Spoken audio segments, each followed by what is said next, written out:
Hey there, friends. I can't believe it's already the middle of November and it's nice out. It's actually very warm for this region. Apparently we're near record again. It's currently 55 degrees. Normally it's in the high 30s, 40s throughout the day, maybe low 50s. But it's supposed to get into the mid 60s today. Anyway, enough about the weather. I haven't posted in a while, and there's no excuse really. I just haven't. And I need to, because this is really helpful for me. It's kind of like a verbal journaling in a way. And, I know not everybody listens. I am okay with that. I know that my recordings will last however long they last, and that people will find them when they're supposed to. So I do have a therapist, and we talk about a lot of things. I see her almost every week, so it's virtual, and she's great. She is a psychotherapist. There is a difference between a psychotherapist and a counselor or a talk therapist. Both of them are lovely, and they suit other people's needs. But for me, I'm going through trauma therapy. I'm going through some really deep stuff, and I don't just I can't get through that with someone that just wants to do talk therapy. And I just wanted to bring up that feeling heard and being told that you were heard is really refreshing. I really think that the topic of why I have decided to go with having poly lifestyle instead of being monogamous in my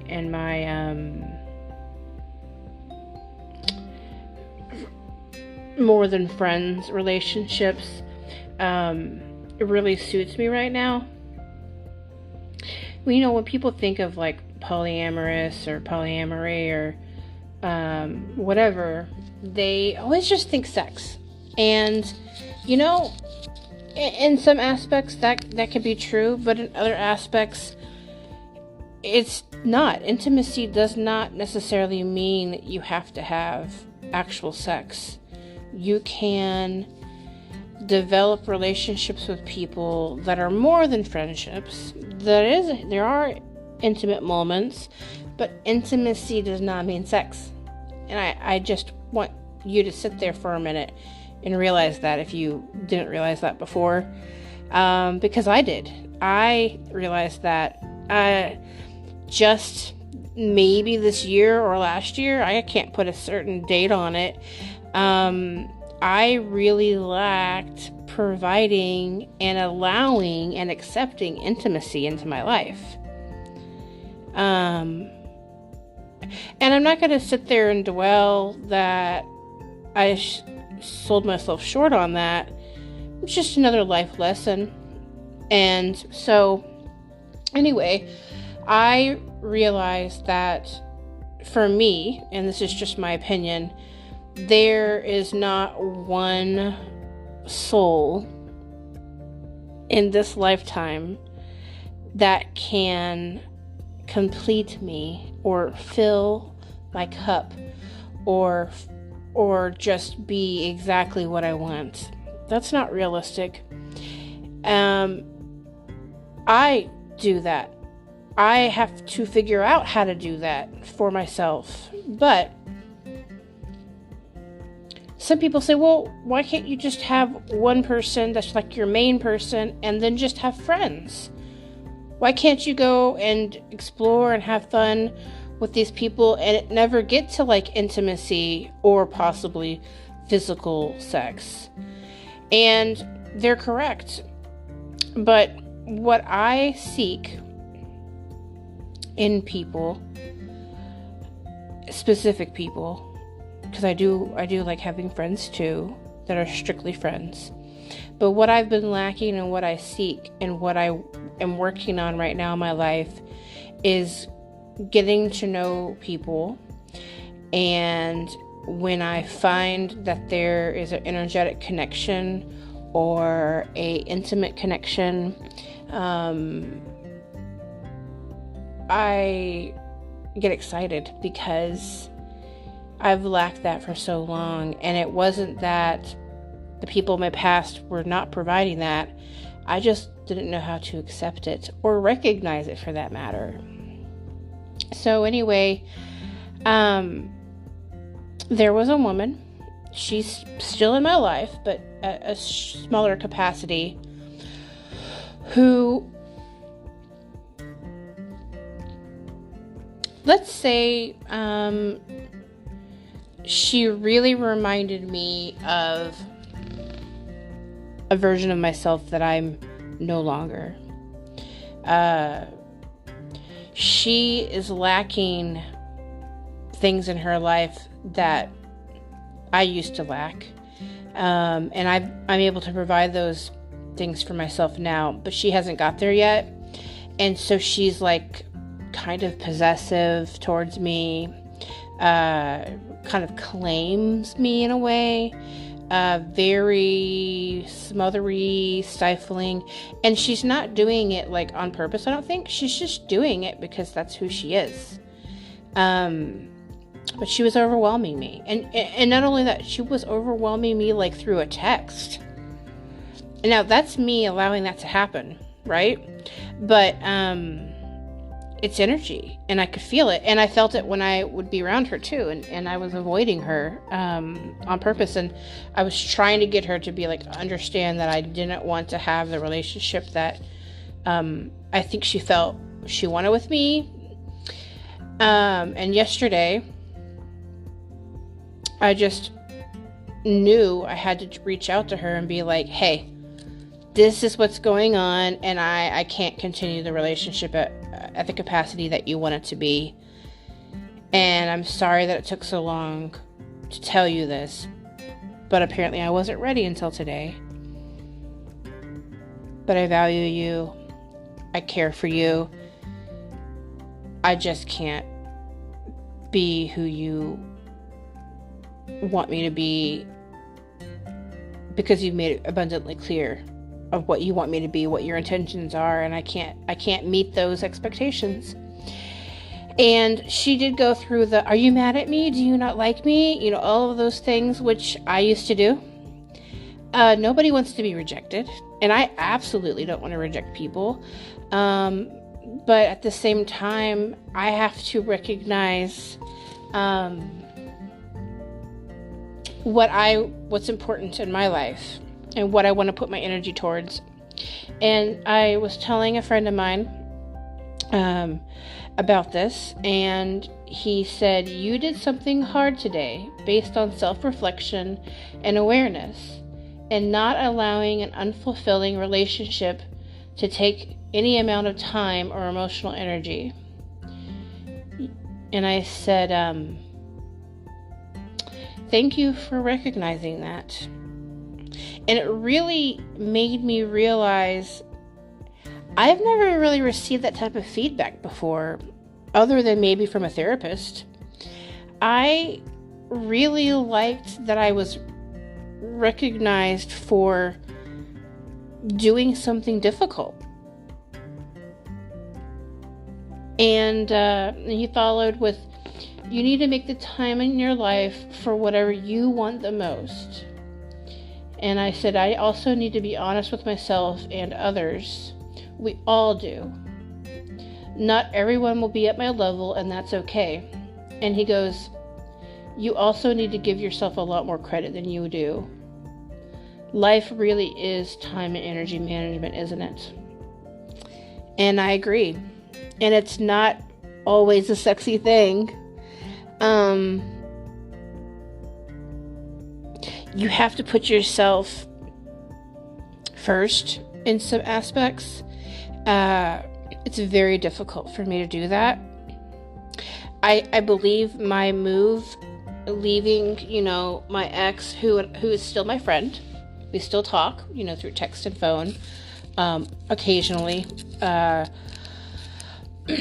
leaving him physically, leaving my family, who really has kind of just disconnected anyway, and it's healthy for me to do that disconnect, for now, maybe forever, and even leaving people that I absolutely adore and love, my friends, cousins, neighbors that I've had.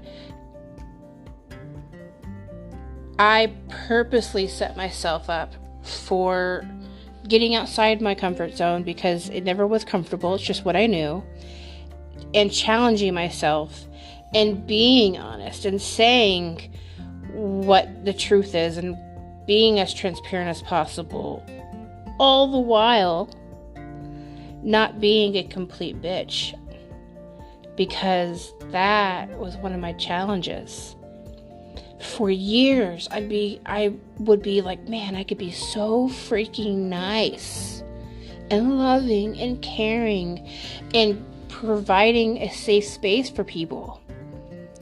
But I wasn't doing that for myself. I was the uncomfortable one, making sure they were comfortable. And then I would just go completely the opposite direction, and I would be cold and bitchy and snappy and snooty and shitty.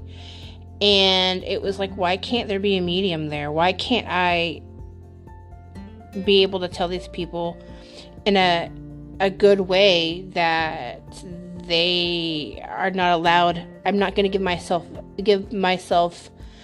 to them. I'm not going to provide access to myself anymore. And that's not just body access or sexual access. That's energy. And that's taking care of me. I really struggled with that. And so when my friend told me that I did something hard, it really made me feel accomplished, and that I was healing and I was going in the right direction. And yeah, life is about making the time for what you want. And there's going to be times when you have to do things you don't want to do, like maybe you have to do a project at work, or maybe you have to deal with somebody that you don't really care for, but your child really likes their kid. There's going to be situations where you have to stay within your window of tolerance, instead of you wanting to just be nasty and snarky and angry. And you can be nasty, snarky, and angry, but do that shit on your own. Don't put your shit on anybody else. You don't know where they're at. They don't deserve that. But it's having the discernment of figuring out how to do that and be healthy. And maybe you have children and you have to get them to sleep and you have to get them settled before you can kind of give yourself your time. I don't know.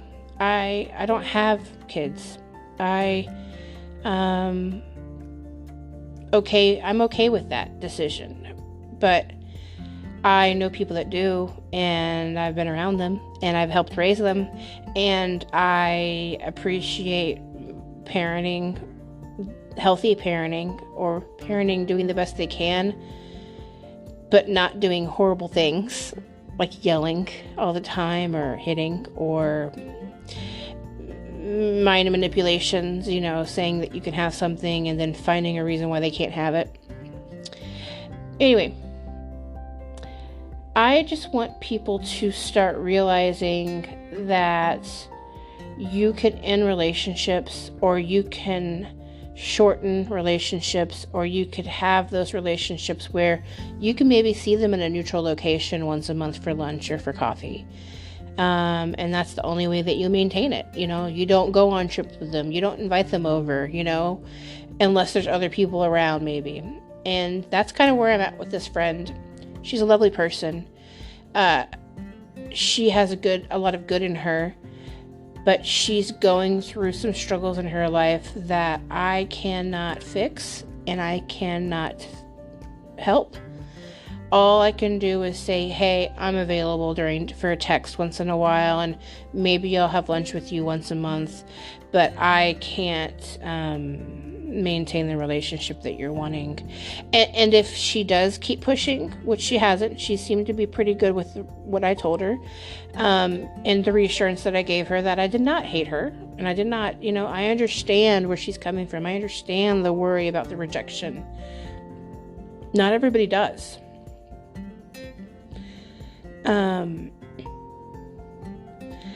But I have to choose my words wisely, because once again, not everybody's at my level. They're not going to get why I do what I do, and a lot of people are judgmental about that, and my answer is, I don't care. I am taking care of me. That's the only person that's important to my life, is me. And that might sound really freaking selfish. It's being selfless in a way, and it's being self-responsible. That's what I am. That's what I strive to be, self-responsible. We can't pour from an empty cup, and my cup was so dry and brittle and cracked just a year ago that I had to really get myself very uncomfortable to make the decisions that I did to leave someone that I still very much dearly love, and people, and move. And I can't say everything's butterflies and kittens, but I'm really freaking happy. And I'm really freaking happy that I'm able to do things that are healthy, like having these conversations with people that don't need to be in my life at the capacity that they wanted to be. Conversations with people that are no longer in my life, and being able to say to them, I don't think you're ever going to understand, and that's okay. I still wish you well. So, if you got anything from this rambling person that I am, because I am, and I admit it, when people tell you things that you realize was a struggle for them to do, please recognize that. Please open your mouth and say, wow, you did a really hard thing today, and you should really feel good about that.